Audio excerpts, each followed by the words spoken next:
winners. This is winners, winners. Yeah. Finals, or as you call it, winners, winners, which I like way more. Winners, winners. Then we get to grand finals, just winners, winners, winners. Winners, losers. But I like that way more, actually. So the side event should be a triple elimination bracket, 8 players. No, if loser resets, then it's winners, losers, winners. Fine. Oh my god. There you go. But until then, we have Baby Turtle Boy versus Big Man with Sword. We're gonna see how it goes. And Ned putting on 91% on this Ike, but no stock yet, and still a whole set ahead of us. Ravenking doesn't look too shook about it. Yeah, I wouldn't be in this situation either, really. Now, I do like the aggressiveness of... Did you see those down airs like in neutral in the middle of the stage? Did you see him just run up and like forward tilt? Yeah. Just out of just because he can? Because Ravenking didn't know what he was going to do next? That just shows how confident Ned is right now with this Squirtle, because you could just sort of switch into Ivysaur. Because Ivysaur really has the potential to mess with that parry got him the stock. You don't see that too often. He just parry up tilted him and just like had nothing left. Yep.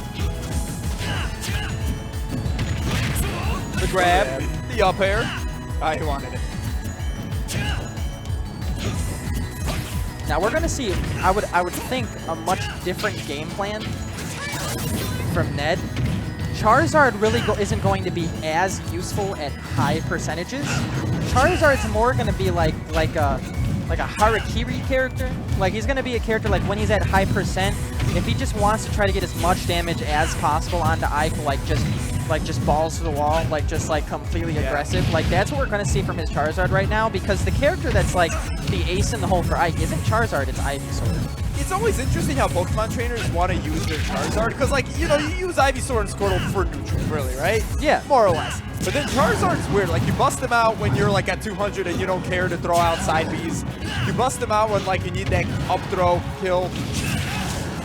You know, you bust them out when you need a big boy. Because basically what this forces Ravenking to do, when he's already a stock down, is just play against a heavy for a while. Yeah. Just play against a character that's going to rack up a lot of damage either way. Like, he got the stock, sure, but because he was playing Charizard that time and just kept racking up damage, he's already at 127. Yeah, Charizard's like a bit of a burner pick, you know? You just kind of go with, like, I don't want to say last resort, but more of just, like, when you need some magic, I guess. Yeah. And now he's in a position where he can just sort of go Squirtle. I think, so like, the one thing Squirtle has in this matchup is he low profiles, right? Sometimes you're just going to miss the nair against a character like this, and he's speedy. He's a quick little guy. But then things like that happen, and all of a sudden he becomes Turtle Soup, and you need to be careful. Yeah, man, he's a light character. But Ned still has a whole stock on him, so maybe. Good roar to get the back air, but still living. In theory, you would think that most of the time you would see like 75% Ivysaur, 25% Charizard in a matchup like this. In a matchup like this, no, I think Squirtle's fine. I think Squirtle, you want those low percent grab combos. I just think Ivysaur most of the time is a much safer pick. I think the reason why Ned is so confident with it is because of how good his Squirtle is. I don't think you need him. Yeah, but the other thing is when you're playing 3 characters at once, like, how do you adapt to all of them, you know? Like, you adapt, like, to, let's say, okay, like, this Ivysaur likes to, like, jump there as an anti or whatever, right? But, like, and then he just switches this whole character on you. It's like your adaptations, like, is it useless now? That's true, because the way he was playing Squirtle earlier was very unique. Like, he wasn't being aggressive. Like, Ravenking would just sort of sit there a couple times and be like, what? And then Ned would just, like, play coy. Like, he would just do nothing. Exactly. That is an up throw with no freeze frame, so I want to say that was some sus DI. Yeah, a little. I would have to figure. Like, I honestly thought he was going to live that, but not quite. But you know what? I don't think he pummeled him, so he went for the DI mix-up. You know what? I love that, too. Sometimes it's better to not pummel your opponent, not giving them time to react to DI, and then you'll kill them earlier than you should. Yeah, it's a good point. Because when you're pummeling them forever, 1, they can just mash out and not even get thrown. Or 2, like, they're going to DI that throw perfectly. All right, so... for what? Yeah, UDI, the way he's facing. 3, 2, 1, go! So Battlefield coming out from Ravenking. Ike likes this stage. Yeah, I was actually about to mention that. Ike likes this stage a lot. It Like, might a be his lot. best stage. Yeah, arguably. So, you kind of have to wonder what stage they ban, because I would forego and say probably Yoshi's, but then what else? What else do you really now want to see from Ike? Smashville? Smashville, I was thinking, or Yeah. Town, maybe Town. Even Town. I would say Ned does better on Town probably than Ike. Well, I should say Pokemon Trainer does better on Town than Nice Ike string does. to get him off stage there from Ned. Wasn't able to get his recovery though. Oh, he wanted that backer. I think that would have been a stock. Yeah, that was bold. But Ned just calling him out, saying get off me, and all of a sudden, Ravenking is way behind here. Yeah, man, it's like these interactions, like kind of out there, up there or out in the blast zone. It's like who throws out the first hitbox, man. It's like a big game of chicken. I just saw over there a little within tournament banter. Oh my. Kane just beat Yumu, so we're gonna see him later on. I like to mention it because I call him Yumu. Yumu. Yes, while This is why I pronouncing tags, just call him Josh King. So Yumi. I call them both. You know, I'm slowly transitioning to calling him transitioning. Yumi, and then like But mix it Josh King. But I mention that because earlier today, Yumi had the best performance against Ned. He was really close to beating him. I always like to see in the day who has been the closest to beating the top seed at a tournament to see who has the most reversal potential to be the upset. That was Yumi today, and he just lost. So someone else is going to be I have to take the torch away from Ned. Maybe Just now, he lost his losing match and fighting he made top 8. Yeah. Hey, congrats to that team. will parry the ether off stage. Down tilt is going to That's been forward really tilt. good at getting these up tilts, man. Just catches his opponent sleeping at the ledge. It's a big move. Doesn't even have to be catch you sleeping. I mean, if you do a regular get up attack, just get hit by that blazing tail, man. You can tell at some points Ravenking is just kind of in automatic nair mode. Like there are times when Ned will just drift back and forth with his dash attack and Ravenking will just be throwing stuff out. He's just trying to catch something. He's kind of flailing at some points. You know, honestly, the last few nairs I saw all fit that description. I mean, like I said, Ike has to nair to play neutral. It's his main neutral tool. But to do it, he has to jump. And then he knows when he's going to be in the air and when he's going to be land, and that's enough for him to win neutral. Yeah, Ravenking just has really not been able to get a beat on Ned Squirtle at all. If he could... And the roll read. Ike is heavy enough, man, but we're going to need a miracle here. That's going to do... Oh, nice air dodge. I thought that was going to be it. Not quite. But now, just about now... throw from Charizard is going to be able to take it. That's what he's looking for. Went for the grab right there. Didn't get the grab. Yeah, and Ravenking's also, he needs stocks, man. He's taking all the risks he can.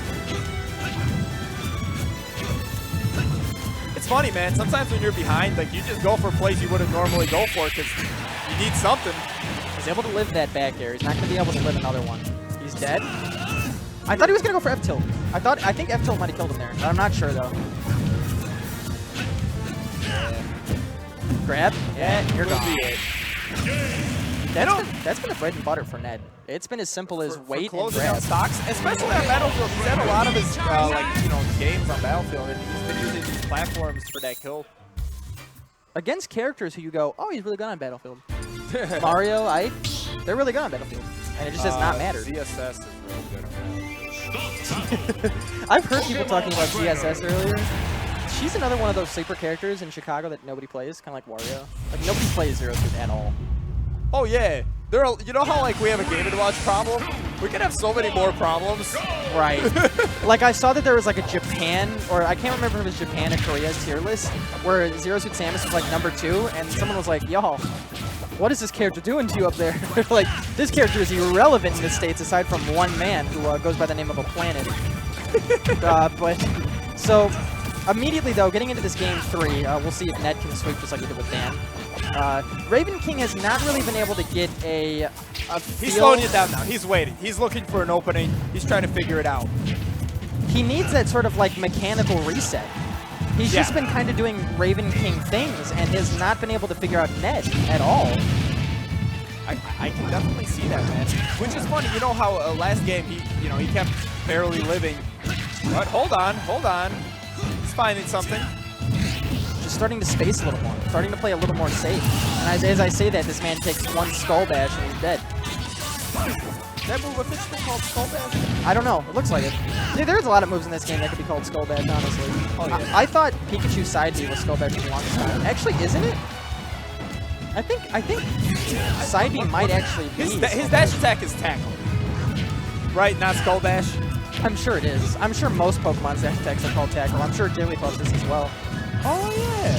Well, see, the great thing about Pokemon in this game is all of their moves that aren't specials still probably have names that are like canon to the Pokemon franchise, which I think is really cool. It's really neat. It is.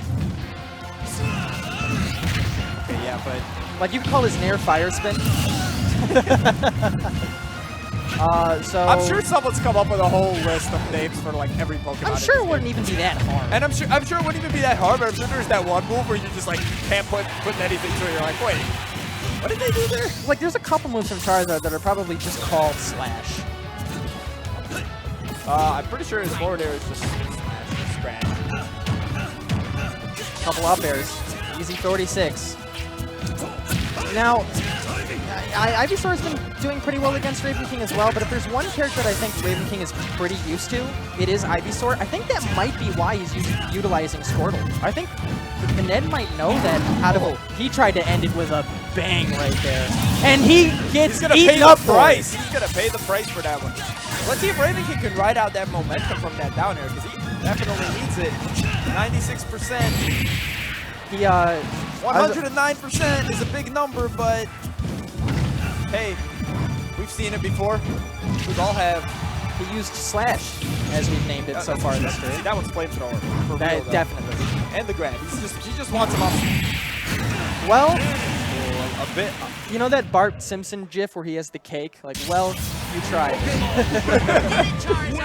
You know, I've never seen that before, and yet I could picture it perfectly. It was a good attempt. Yeah, I don't know. I don't hate it. I don't know. He just jumped and he side beat, and they both just kind of looked at each other like, well, GG's. But I like that though, because I think Ned realized that Ravenking probably has a beat on Ivysaur. Earlier on, Ned would use Ivysaur a lot versus Ravenking, just because it seemed like the safest pick, which it is. But the inexperience when it comes to going against Ned's Squirtle and Ned's Charizard really cost him. Yeah.